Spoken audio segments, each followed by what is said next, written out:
I'm James Zanewicz of Tulane Medicine here at the Bullpen during JPM 2025, and I'm joined by David Hoey of Vaxxas. David, welcome to the Bullpen. Thank you. It's great to be here. And it's your first time doing a KOL interview, right? It is my first time. All right. We're painless and easy, I promise. Okay, that's fantastic. Three simple questions. Okay. The first one, I always like to ask a question about yourself so the Bullpen can get to know you. Tell us about your history and how you got where you are today. Right, well, I've worked for about the last 35 years in financing of technology companies, normally from the inside, so business development, et cetera.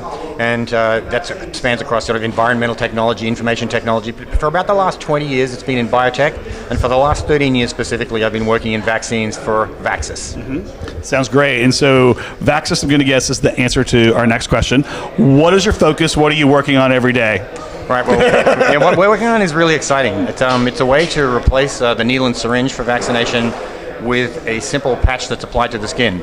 And so the technology is like this. It's a small plastic patch that's inside an applicator. There's thousands of very short projections, about 1/3 of a millimeter long, that we print vaccine. Yep.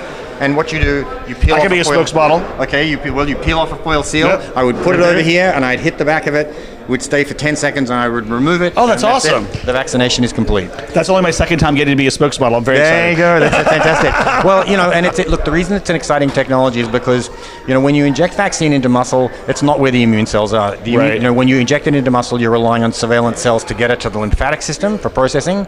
When we put vaccine into the skin, there's 10,000 times the density of immune cells in the skin, and we're going to place the vaccine just under the surface of the skin so that those immune cells can grab the vaccine antigen and get it very quickly to the lymph nodes for processing. And what happens is you get a much faster and higher immune response. You can use less vaccine. So lower dosage. Lower dosing, and that, and perhaps most interestingly, at least for much of the world, when the vaccine is on the patch, it's dry and it's in a foil sealed container, so it can be stable at elevated temperature. Mm-hmm. Things like our seasonal flu vaccine are stable at 40 degrees centigrade for 12 months, so it would never need refrigeration. And easier to store for a long time, easier to deliver, easier to use, that's right. Or combat or other areas, like a lot of things you could do with this. That's a tremendous number of things, and that we are well and truly into the clinic. We've now had 5 completed phase 1 studies with great results, a bit more than 500 participants. We have a large study underway for the US government at the moment, 260 people, and interestingly or topically perhaps, it's using a bird flu vaccine from the US stockpile, and so that'll read out around about the middle of this year. Yeah, so we'll get some good testing for this winter, won't we? That's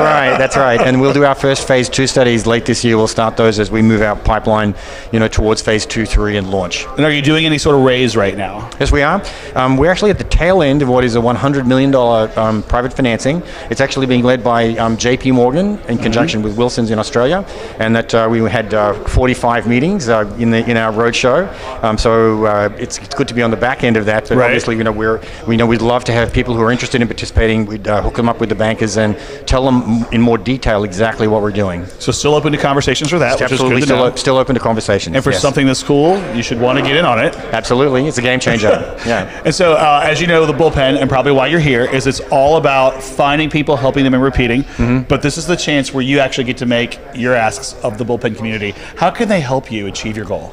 Well, I think at the moment we're at that critical juncture that you get to as a biotech company where we're probably at the minimum point of technical risk, but the maximum capital need as we enter our late stage studies and build out our manufacturing capability. So capital is our greatest need, and connecting to capital sources that have either a strategic interest, or a specific interest in global health, public health.